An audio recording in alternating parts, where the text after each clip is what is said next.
Hello everyone. Welcome back to our channel Sports Wala Sir. Today I'm going to teach you chapter 1 of grade 12 physical education CBSE. Name of the chapter is Management of Sporting Events, and the topics which will be covered under this chapter is functions of sports event management, that is planning, organizing, staffing, directing, controlling. Then various committees and its responsibilities pre, during and post tournament. Then we will have tournaments, knockout league or round robin and combination tournaments. Then how to draw those tournaments. Then we have intramural and extramural tournaments. And what are some of the specific sports program? So all these things we are going to study inside this chapter. So first we will go on for the sports event management. So there are five terms: planning, organizing, staffing, directing and controlling. So one by one we'll look after it. Planning means looking ahead and chalking out future course of action to be followed. Planning bridges the gap between where we are to where we want to. Planning क्या होता है? जो future में हम करने वाले हैं उसके लिए कोर्स ऑफ एक्शन आज क्या रेडी कर रहे हैं, दैट इज प्लानिंग। ये डिसाइड करना कि हमें फ्यूचर में क्या काम करना है, कैसे करना है, कब करना है, कौन करेगा, कहाँ पे करेगा। So all this things comes under planning.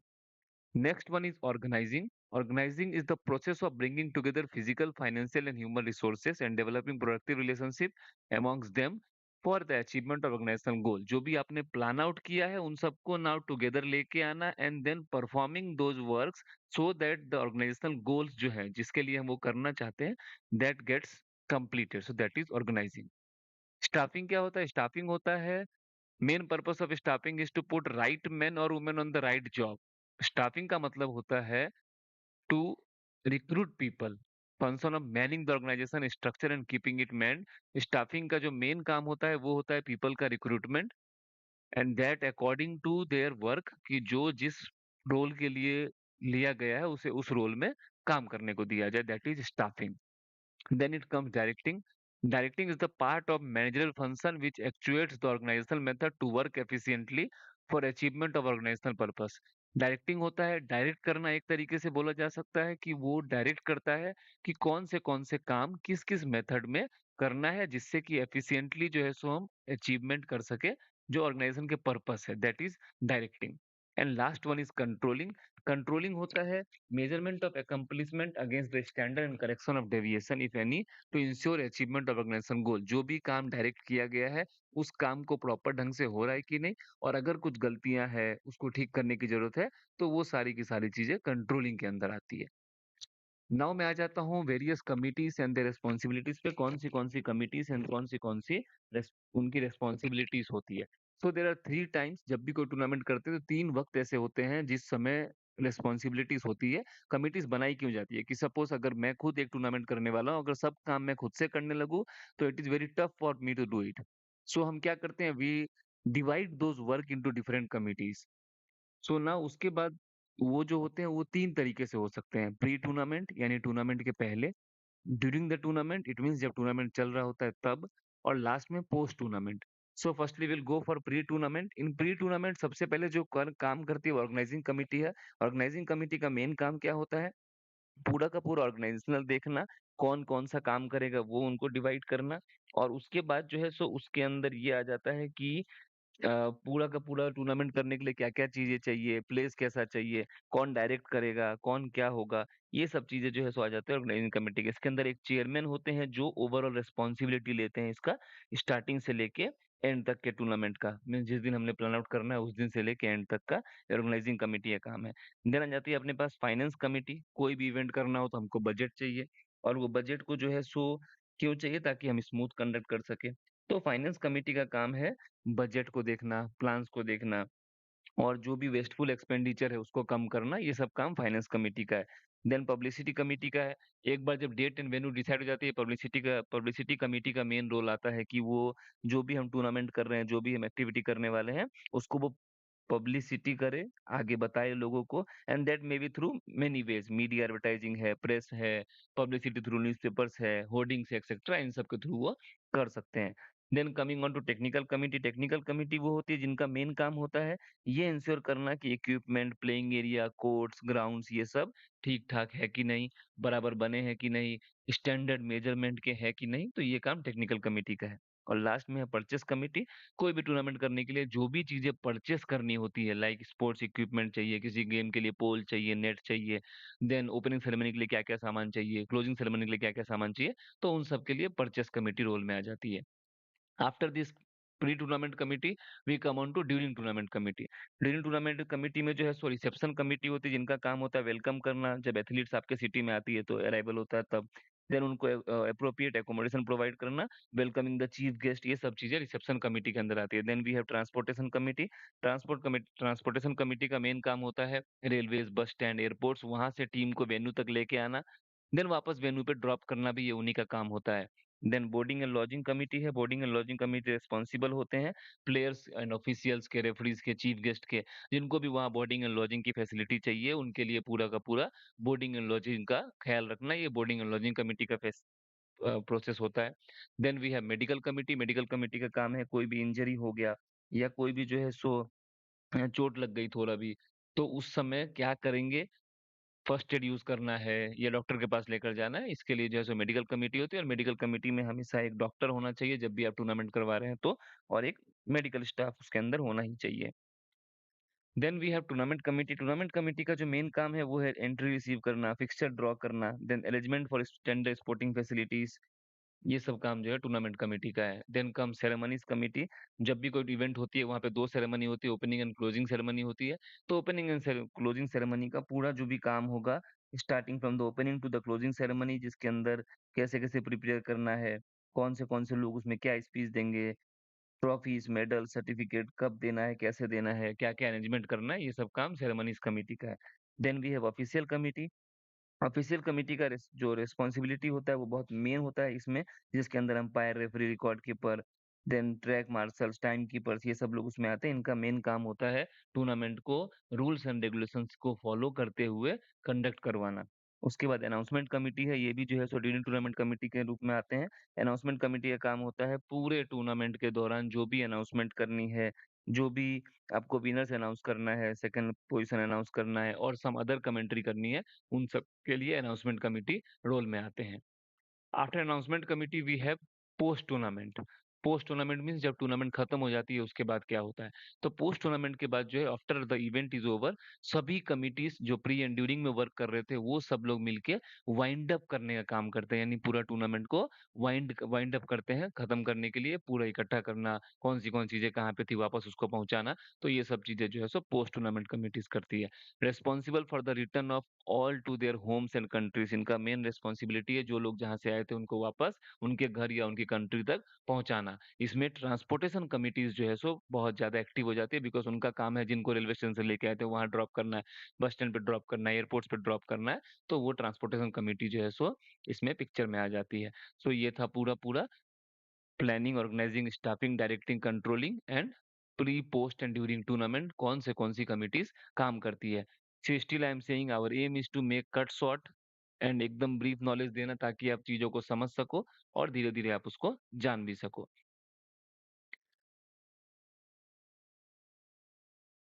Okay तो अब बारी है जानने के टूर्नामेंट्स की जो इस चैप्टर का सबसे मेन एंड इंपॉर्टेंट पार्ट है टूर्नामेंट क्या होती है टूर्नामेंट जो है सो knockout league and combination tournaments होती है अब टूर्नामेंट का एक्चुअल डेफिनेशन क्या है tournament is that series of sports in which a team finally wins and rest of the team lose the matches जो भी टूर्नामेंट होती है उसका मेन है कि एक टीम लास्ट में विन करेगी और बाकी सब टीमें हार जाएगी that is termed as tournament अब टूर्नामेंट की अगर हम बात कर रहे हैं तो there are mainly 4 types of tournament tournament comes under knockout tournament जिसको एलिमिनेशन टूर्नामेंट बोलते हैं लीग और round robin tournament league tournament को राउंड रॉबिन टूर्नामेंट बोलते हैं then combination tournament is there and challenge tournament is there so ये कुछ main types के टूर्नामेंट है अब एक एक करके हम जान लेते हैं सबसे पहले will know about knockout tournament knockout tournament is a tournament where if a team loses gets out of the tournament and winning team continues जो भी टीम जीतेगी वो आगे जाएगी जो भी टीम हारेगी वो बाहर हो जाएगी is the funda of knockout tournament now knockout tournament के एडवांटेज क्या क्या है it's less expensive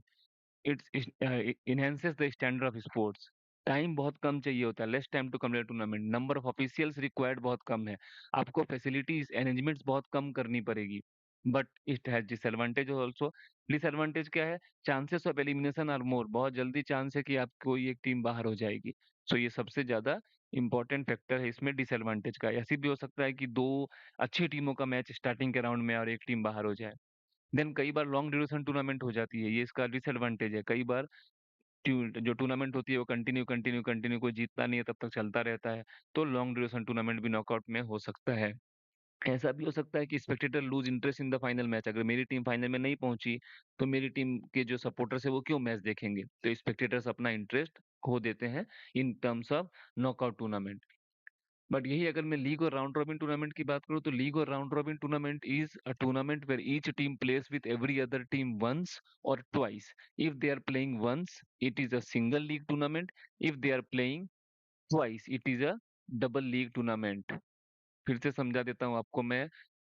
Single league tournament is where each team plays with every other team once, and if it is a double league tournament is where each team plays with every other team twice. League tournament में team हारे या जीते, they continue playing the matches. इसमें बहुत ज्यादा opportunity मिलती है आपको बार बार अपना परफॉर्मेंस शो करने का। अब नंबर ऑफ मैचेस कैसे निकालेंगे लीग टूर्नामेंट में? Number of matches league tournament में निकालने का फॉर्मूला है, if it is a single league formula is n n-1/2, if it is a double league the formula is n n-1। Okay, what are the advantages of league tournament? इसको याद करने का बहुत simple process है। जो knockout tournament के disadvantages है वो सारे के सारे यहाँ एडवांटेज होंगे, और जो उसके वहाँ पे एडवांटेज होंगे वो यहाँ डिसएडवांटेज, और जो वहाँ के डिसएडवांटेज होंगे वो यहाँ के एडवांटेज होंगे। देख लेते हैं हम एडवांटेज क्या क्या है लीग टूर्नामेंट की। Only strong team gets victory in the tournament, सिर्फ स्ट्रॉन्ग टीम को ही विक्ट्री मिल सकती है। Every team gets full opportunity, आपको बार बार एज अ टीम और एज अ प्लेयर आपको बार बार जो है सो आपका परफॉर्मेंस शो करने का आपको मौका मिल जाता है। लीग टूर्नामेंट करने से ये होता है कि स्पोर्ट्स को बहुत ज्यादा पॉपुलर बनाया जा सकता है, बिकॉज बार बार टूर्नामेंट होती है, ज्यादा मैचेस खेले जाते हैं, ऑडियंस ज्यादा चाहिए होती है, स्पेक्टेटर्स ज्यादा चाहिए होते हैं। देन स्पोर्ट्स ऑफिशियल्स जो होंगे जिनको इंडिविजुअल का परफॉर्मेंस को आपको रिकॉर्ड करना हो या टीम का, तो they will have a easy way, आराम से वो बार बार आपका परफॉर्मेंस देखकर they can measure it out. Then appropriate opportunities are available to the players, अपने परफॉर्मेंस को प्रूव करने का या शो करने का every player has got the appropriate opportunities। और इसमें जो है spectators also get enough opportunity to watch their favorite player or teams playing, for example RCB, lose or win they are continuously playing। when जब मेरी team का match होगा तब मैं देखूंगा, तो I have lot many opportunities to watch out the matches. Disadvantage की बात करूँ तो इट रिक्वायर्स मोर टाइम। ये वहां पे एडवांटेज था कि जल्दी खत्म हो रहा था नॉकआउट में, लेकिन लीग की बात करूँ तो यहाँ पे टाइम बहुत ज्यादा चाहिए। टाइम ज्यादा चाहिए होगा तो कॉस्ट भी ज्यादा चाहिए, और difficult for organizers to make arrangement. Knockout tournament में क्या था, अरेंजमेंट ज्यादा नहीं चाहिए, क्योंकि जो भी टीम हारेगी वो टीम तो चली जाएगी। लेकिन यहाँ पे क्या होगा, टीम हारे या जीते, अगला मैच खेलना है, उसके अगला मैच भी खेलना है। तो organizers to make arrangement for teams and officials is very much difficult. और इसमें क्या होता है, अगर टीम बार बार मैच हारती है तो साइकोलॉजिकली जो है सो स्ट्रेस हो जाती है, क्योंकि आपको बार बार हर टीमों से मैच खेलनी है। अगर आप बार बार हारोगे तो your team will get psychologically stressed. ये लीग और राउंड रॉबिन टूर्नामेंट का डिसएडवांटेज है। इसके अलावा अगर कॉम्बिनेशन टूर्नामेंट की बात करते हो, there are 4 combination tournaments, knockout cum knockout, league cum league, knockout cum league, then we have league cum knockout tournament. ये चार जो है सो आपके टाइप्स ऑफ कॉम्बिनेशन टूर्नामेंट है। कई बार एग्जाम में ये क्वेश्चन आ जाता है, list down the types of combination tournament. So इन चारों के नाम जरूर याद रखना। Then next we have essential points for knockout tournament. Knockout tournament के लिए एसेंशियल पॉइंट्स कौन से हैं, और ये याद रखना बहुत ज्यादा जरूरी है। सबसे पहला, total number of teams participating, that is denoted by N. Knockout tournament में नंबर ऑफ टीम्स को एन से डिनोट करते हैं। देन टोटल नंबर ऑफ 22, 22 का फॉर्मूला क्या होता है, next power of 2 minus number of teams, that is an.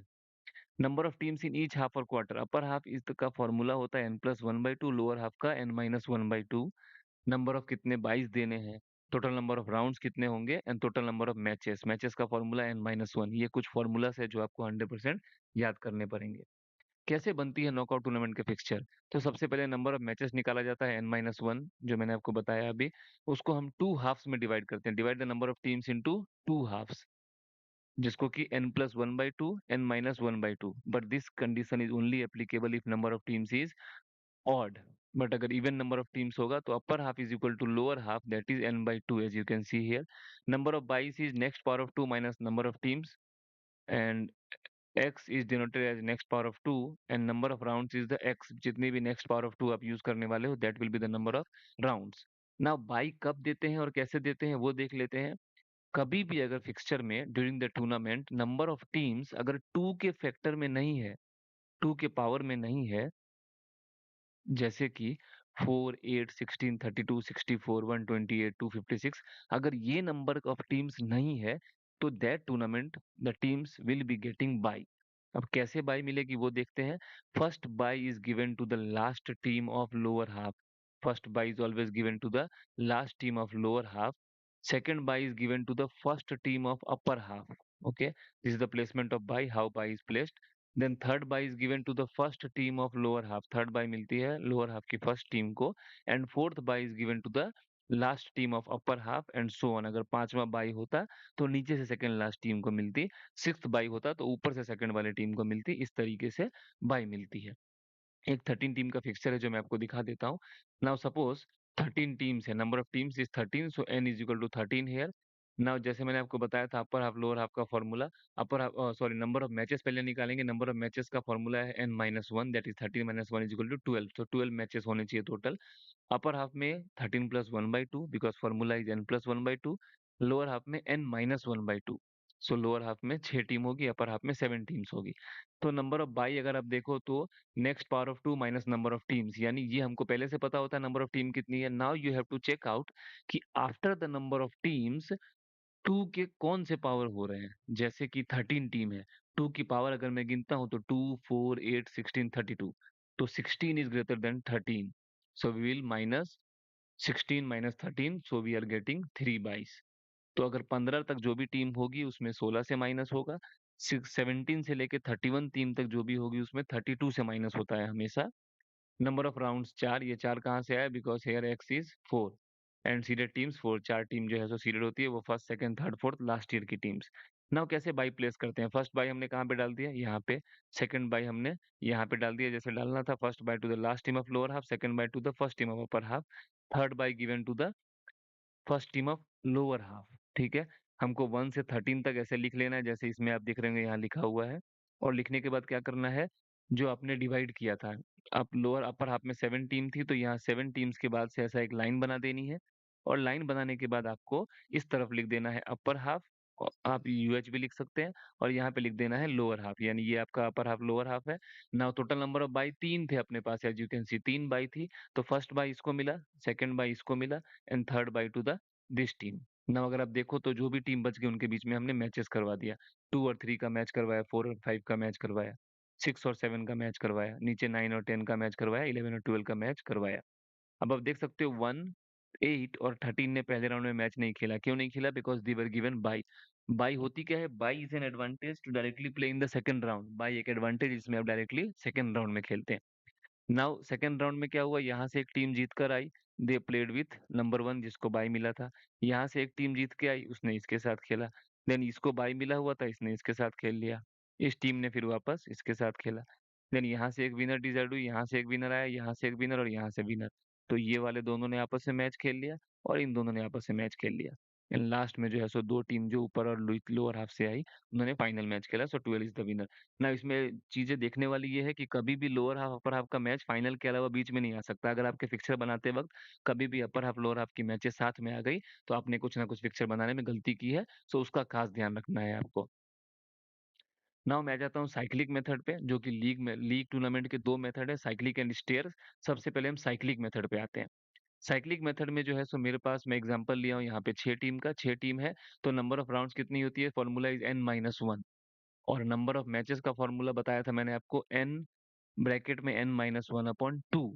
तो n-1/2 अगर करेंगे तो वहां पे 15 मैचेस आती है. अब साइक्लिक टूर्नामेंट में करते क्या है, साइक्लिक टूर्नामेंट में हम यहाँ पे 1 लिखते हैं और उसके नीचे 2, 3, 4, 5, 6 and this 1 will always be fix as you can check hair.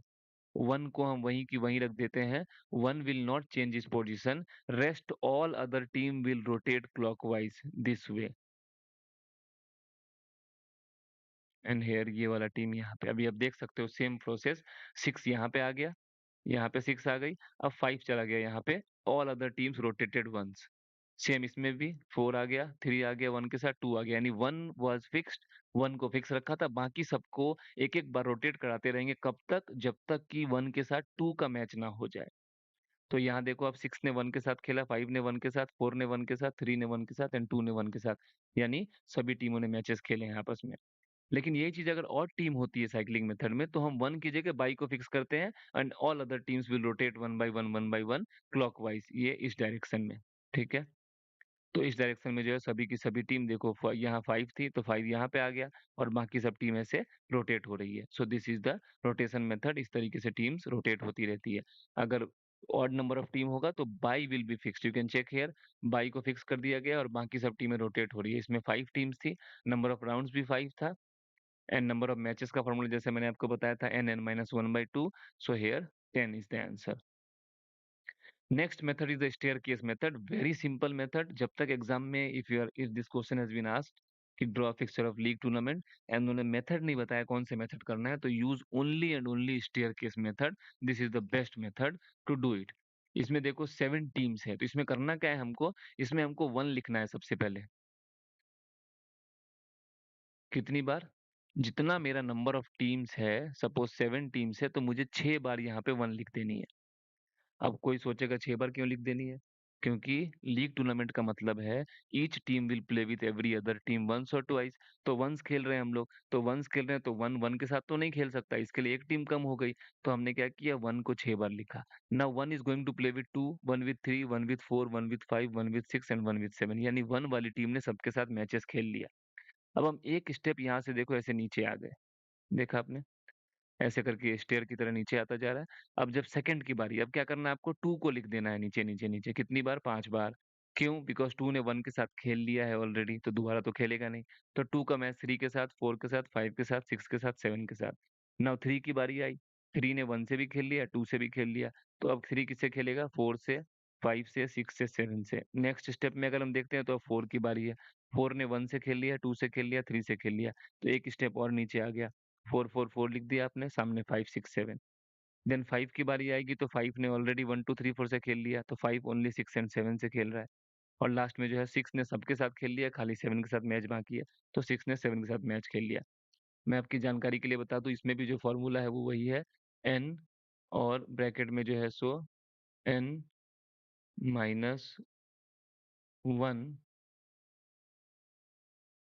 Upon 2।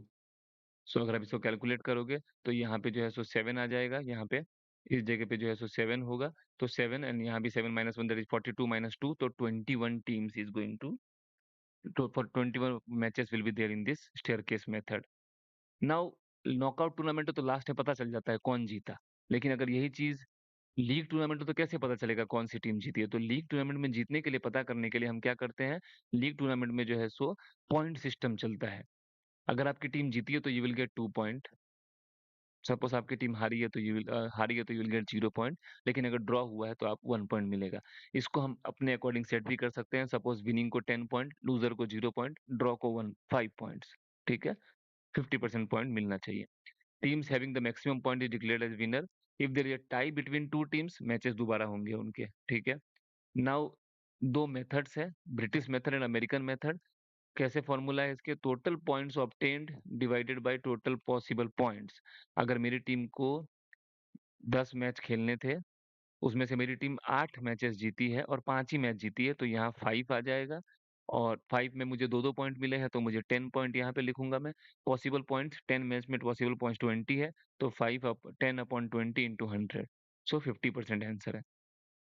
Second method is American method, जहाँ पे matches won by matches played, मेरी टीम ने 5 मैच जीते थे, खेले थे 10, तो 5/10 इंटू 100, अगेन 50%। ठीक है, तो ये मेथड से हम डिसाइड करते हैं कि विनर कौन होगा, British method and American method से ये डिसाइड किया जाता है। Topic is intramural and extramural. Intramural क्या होती है, आपको वर्ड से पता चल रहा होगा, intra, intra is inside. The activities which are perform within the campus of an institution are called intramural. जब एक कोई भी टूर्नामेंट या कोई भी एक्टिविटी किसी स्कूल वॉल के अंदर या उसके बिल्डिंग के अंदर, स्कूल के अंदर की जाती है, where only those school students can participate or school representatives can participate, बाहर से कोई participate नहीं करेगा, that will be termed as intramural. मोटो क्या होती है? Game for all and each for a game, this is intramural tournament. Now अगर मैं इसके बाद इसके सिग्निफिकेंस की बात करूँ और इम्पोर्टेंस की बात करूँ, तो इम्पोर्टेंट क्या है कि it is important for physical, mental, emotional, social development of student. Students का जो है सो physical, mental, emotional and social development हो जाती है. Stress is laid on moral and ethical values. Intramural में मोरल एंड एथिकल वैल्यूज ज्यादा सिखाई जाती है. Development of health of children के लिए इंपॉर्टेंट है. ये आपके एग्रेशन को मैनेज कर सकता है.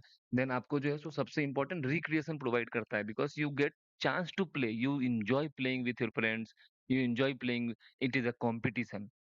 Then provide the opportunity to student to participate in games and sports. आपको गेम्स एंड स्पोर्ट्स में पार्टिसिपेट करने का मौका मिलता है. और इससे आपके लीडरशिप क्वालिटीज बहुत ज्यादा डेवलप होती है, बिकॉज कई बार कैसा होता है कि आपकी क्लास की टीम बनाई गई, you are the captain. House की टीम बनाई गई, यू आर द कैप्टन. तो you emerge as a leader in that.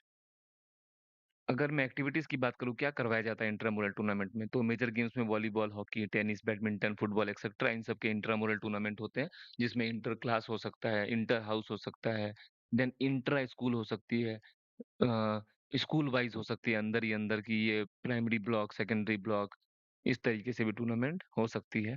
Then we have minor games, जिसमें खो खो है, टैग गेम्स है, रोलर स्केटिंग है, सैक रेस है.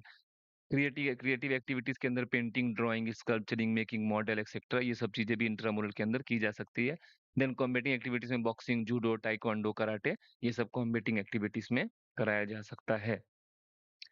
Then comes एक्स्ट्रामुरल. एक्स्ट्रामुरल ठीक इंट्रामुरल का opposite. The activities which are perform outside the wall of an student, जो school के बाहर होती है, उसको हम एक्स्ट्रामुरल कहते हैं. Students of two or more school can participate in the activities. दो और दो से ज्यादा स्कूलों के स्टूडेंट जो है इसमें पार्टिसिपेट कर सकते हैं, जिसको कि इंटर स्कूल टूर्नामेंट्स या कॉम्पिटिशन्स भी बोला जाता है. एक्स्ट्रा मुरल टूर्नामेंट का मेन काम क्या है? Opportunities to school to show their talents और कैपेबिलिटीज. स्पोर्ट्स में कितनी पावर है स्कूल की, तो स्कूल्स को मौका मिलता है अपने आप को शो करने का. Standard of sports performance improve होती है, आप बार बार खेलते हो, लोग आपको जानते हैं, स्पोर्ट्स का स्किल सीखते हैं अपना, है ना, तो स्पोर्ट्स की परफॉर्मेंस स्किल जो होती है वो इनहेंस होती है. Then appropriate knowledge of sports technique. जब भी एक्स्ट्रा मुरल टूर्नामेंट होती है, लोग खेलने जाते हैं, वहां पे नई स्किल सीखते हैं, नई चीजों को सीखते हैं, तो आप अपने स्पोर्ट्स टेक्निक को इम्प्रूव कर सकते हो. Opportunities to participate in sports, आप अपने अपॉर्चुनिटीज को इम्प्रूव करते हैं. You play better in intramural, you get selected in extramural. So आपको बार बार अच्छा मौका मिलता है एंड अपॉर्चुनिटीज आपके सामने होती है. For making and implementing the program of physical education more effectively, P programs को मोर इफेक्टिवली जो है सो करने के लिए एक्स्ट्रामुरल टूर्नामेंट कराया जाता है. एक्स्ट्रामुरल टूर्नामेंट जब भी करवाया जाता है, तो वहाँ सारी अरेंजमेंट्स होती है, because sports is a part of physical education, तो वहाँ सारा का सारा अरेंजमेंट होता है. पी प्रोग्राम्स को बहुत ज्यादा बढ़ावा मिलता है एक्स्ट्रा मोरल टूर्नामेंट्स के थ्रू. क्या ऑब्जेक्टिव है इसके? स्टैंडर्ड ऑफ स्पोर्ट्स को इम्प्रूव करना, provide better experience to students, develop sportsmanship and fraternity, sports के बेस को ब्रॉड करना, new rules, new techniques, advance techniques, ये सब चीजें बच्चों को सिखाना और प्लेयर्स को सिखाना, जो कि एक्स्ट्रा मोरल कॉम्पिटिशन में आपको सीखने को मिल सकती है. The last topic is specific sports program. Mostly exam में कुछ इस तरीके से आता है कि write short note on any two sports specific sports program. जिनमें सबसे पहला है स्पोर्ट्स डे. 5 है आपके बुक में: sports day, health run, run for fun, run for specific cause and run for unity. इसके ऊपर आप कोई भी एक शॉर्ट नोट लिख सकते हो. नाउ सपोज स्पोर्ट्स डे की बात करें, तो स्पोर्ट्स डे क्या है, आजकल आप देखोगे सभी एजुकेशनल इंस्टीट्यूट्स में, कॉलेजेस में, यूनिवर्सिटीज में स्पोर्ट्स डे सेलिब्रेट किया जाता है, और कई कई जगह पे तो स्पोर्ट्स वीक भी सेलिब्रेट किया जाता है. और इसमें जो है सो मेन जो ऑब्जेक्टिव होती है वो होता है mass involvement of the student, so that more and more students can participate. अब कैसे किया जाता है ये? इसमें जो है सो आप एक डेट डिसाइड होती है, इवेंट डिसाइड होता है, maximum number of students can attend the participate, ये देखा जाता है. Then you list down the events of the day, what are the other activities that will be done on that day. Then gifts होती है, prizes होती है, जो देना होता है वो सब किया जाता है, इनविटेशन दिया जाता है, एंड एडिक्वेट पब्लिसिटी की जाती है इसकी, and then sports day is conducted. Next is health run. Health run is much more about public awareness about health. है पब्लिक को हेल्थ के बारे में अवेयर करवाना, जो कैसे फिजिकल एक्टिविटीज जो है सो उनके हेल्थ चैलेंजेस को दूर कर सकता है, हार्ट डिजीज, ओबेसिटी एक्सेट्रा, इन सबको दूर कर सकता है. उनकी जो पुअर लाइफस्टाइल है उसको कैसे इम्प्रूव कर सकते हैं. So for that health runs are done. Health runs जो है सो अलग अलग एज ग्रुप में किया जा सकता है, और जो है सो एनीवेयर एनी टाइम, कभी भी जब चाहे आप स्टार्ट कर सकते हैं हेल्थ रन. और पार्टिसिपेशन किसी भी एज ग्रुप में हो सकती है, बट जो ओल्डर लोग हैं उनको मेडिकल कंसल्टेशन जरूर लेनी चाहिए कभी भी ऐसा कुछ एक्टिविटी करने से पहले. Then comes run for fun. इसका मेन पर्पस है इंजॉयमेंट के थ्रू फिजिकल एक्टिविटीज और फिटनेस को प्रोमोट करना, so that people who run for fun have a relaxed attitude. Relax attitude होता है, इंजॉय होती है उनके अंदर, बट वो फिजिकली एक्टिविटी होती है। रनिंग यहाँ पे जो है सो फन होता है, कोई कंपटीशन नहीं होता है। और इसमें जो है सो कई बार जो है सो लोग आपस में ग्रुप्स बनाकर रनिंग करते हैं, then specific dress and costume पहन के रनिंग करते हैं। सो इस तरीके से रन फॉर फन किया जाता है। Then coming on to run for specific cause is mostly for awareness and supporting in raising funds। इसमें जो है सो मोस्टली फंड्स रेज की जाती है, और जो फर्दर एक्सपेंशन के लिए क्या करते हैं, सोशल ऑर्गेनाइजेशन से इन लोग टाई अप कर लेते हैं, जिसमें कि फंड रेज करके उनकी हेल्प की जाती है, जैसे कैंसर रिसर्च सेंटर हो गया, अंडर प्रिविलेज चिल्ड्रंस हो गए, उन सब के लिए जो है सो फंड रेज किया जाता है। And last one is run for unity. Mostly unity का मतलब समझ गए होंगे, आपकी पीस एंड यूनिटी जब कभी स्प्रेड करनी हो, कभी भी ऐसी किसी कंट्री में जहाँ पे कुछ वॉर हो गया हो, या फिर जो है सो उस कंट्री में आपको पीस फैलाना हो, या फिर कोई मैसेज पास ऑन करना हो, या यूनिटी का मैसेज देना हो, जहाँ पे रिलीजियन बैकग्राउंड का मैसेज देना हो, उन सब जगहों पे रन फॉर यूनिटी होती है। लोग जो है सो अपने हाथों में बैनर, फ्लैग्स, इस सब लेकर रन करते हैं और वॉक करते हैं, and they spread the message of unity. So this was chapter number 1 for physical education, grade 12 CBSE। कुछ भी डाउट हो आपको, do comment us, we'll solve all your doubts in tournaments, all knockout fixture, all league fixtures। Thank you all of you. Most importantly, do share our videos to the person or to the students who actually need this। We are making this video so that you have an easy access, और बहुत easy तरीके से आप इन सबको पढ़ सकते हैं, because जो चीजें आप आंखों से देखते हो वो चीजें आपको ज्यादा टाइम तक याद रखती है। सो इन वीडियोस को आप देखिए, याद कर लीजिए, सारे पॉइंट शॉर्ट मेथड में लिखे हुए हैं, and our aim is to cut short the learning of physical education so that you learn it very easily। So thank you all of you. Do subscribe to our channel. Thank you once again.